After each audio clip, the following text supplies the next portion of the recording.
So Bosa demands answers of the 500 million rand fund, which is aimed at township SPAZA shops.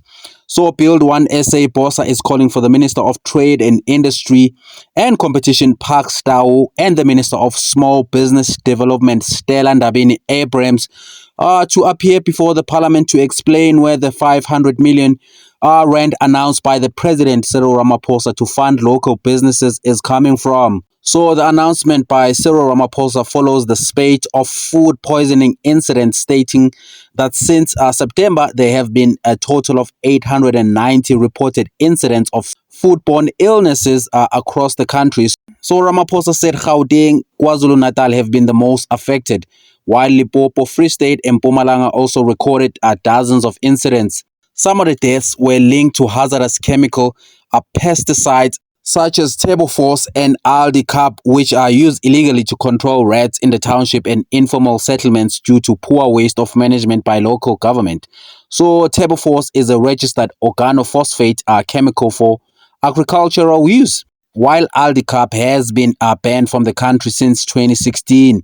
So in response to the scourge of food poisoning cases, Ramaphosa announced measures to address the crisis include a joint fund of 500 million rand, which is said to be established by the Department of Trade and Industry and Competition and Small Business Development. So according to Ramaphosa, the fund will support township and rural businesses, including community convenience shops. So the funding will be for the refurbishment of businesses and non-financial support in terms of technical skills, regulatory compliance and capacity building, Ramaphosa said.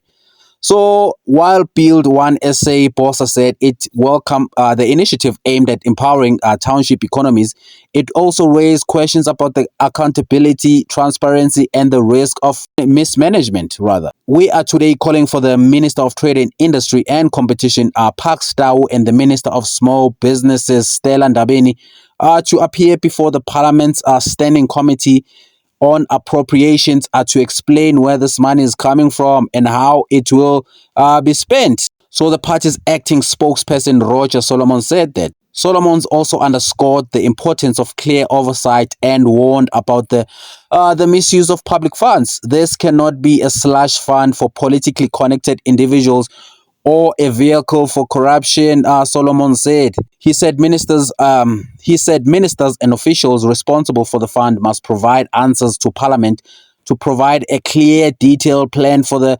implementation, oversight and auditing.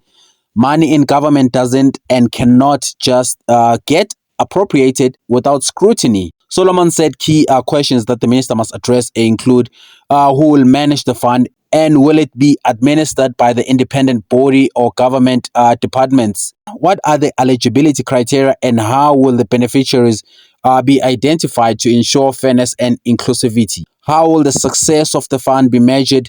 What metrics will be used to track this impact on township economies, including what measures are placed to prevent corruption, and will there be quarterly reporting?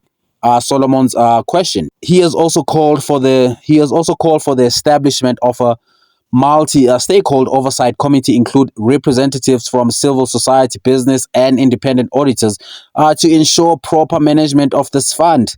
In addition, we urge President Cyril Ramaphosa to ensure that this fund does not become yet another unfulfilled promise or worse, a vehicle for grants. Solomons added that they reiterate their call for townships to be declared special economic zones. Not only will more specialized economic zones assist in job market, they will also provide a unique opportunity to undo one of the major legacies of apartheid that persists today, the spatial economic exclusion of the majority of the South Africa's population through the policy of separate and unequal development. So this legacy is still visible in township across the country where economic opportunities remained limited and poverty and unemployment arrived. Solomons also added that township entrepreneurs are the backbone of local economies, creating jobs, providing services and driving innovation in some of the most underserved communities. We remain